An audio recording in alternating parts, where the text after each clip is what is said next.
Hi there. In this video, we're looking at Indigenous Australian Aboriginal beliefs. So, firstly, is the idea of the dreaming. Now, the religious system of Indigenous Australian people is very, very closely linked to the land. The land is alive with religious and spiritual significance. Now, their belief system is known as the dreaming. Now, this is very distinct from the dream time, as dreaming implies that it's a process that's still happening. Their universe, their lives are still being changed today. It wasn't something that happened in a point of time and has stopped happening since then.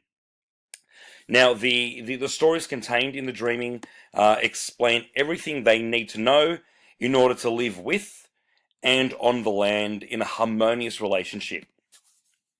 Now, there is no general theory of how everything came to be, because the idea of everything, the universe, is really a Western scientific and theological idea.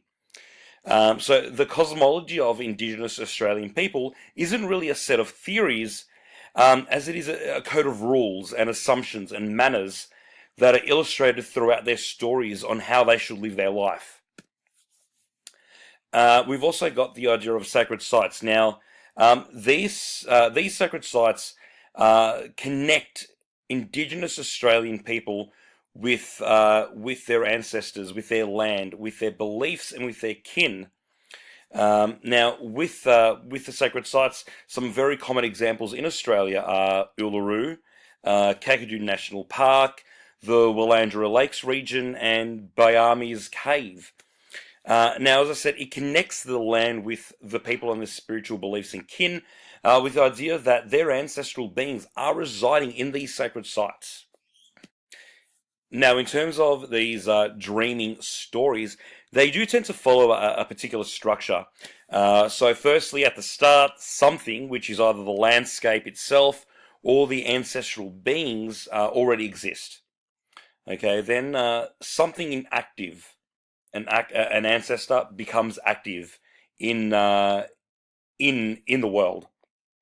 And finally, because of that activation, there's a new awareness. This new awareness is then brought to the people so that they can better understand the land and their relation to it.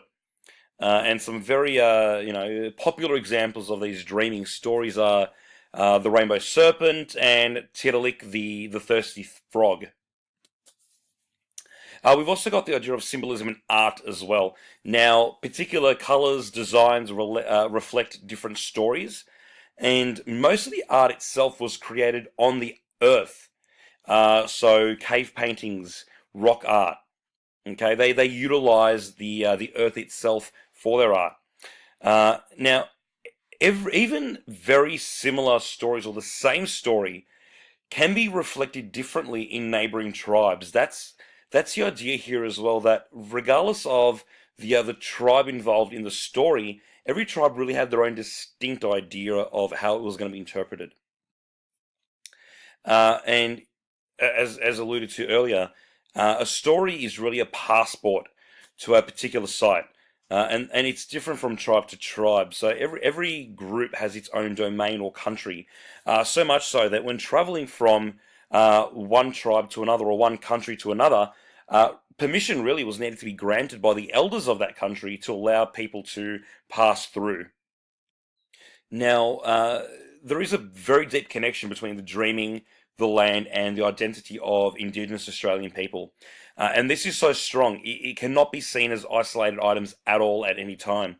Indigenous Australian people see themselves as coming from the land and not from particular sites. So even though the understanding is that particular sacred sites may be portals or gateways or connections to ancestral beings, they themselves come from the land. So with that, they have a responsibility to look after the land and not a right to abuse it. So it's a very distinct system to the European or Western way of really ownership of land and owning a particular block of land, where people have the right to do what they will with it. The Indigenous Australian understanding is that they really have a responsibility to look after the land and not to exploit it. The killing of animals as well follows procedures that ensures that respect is shown to that animal and to the ancestral beings that dwell in that as well. So I really hope that this brief video gave you enough of an understanding to gain something here in terms of Australian Aboriginal beliefs. Thank you.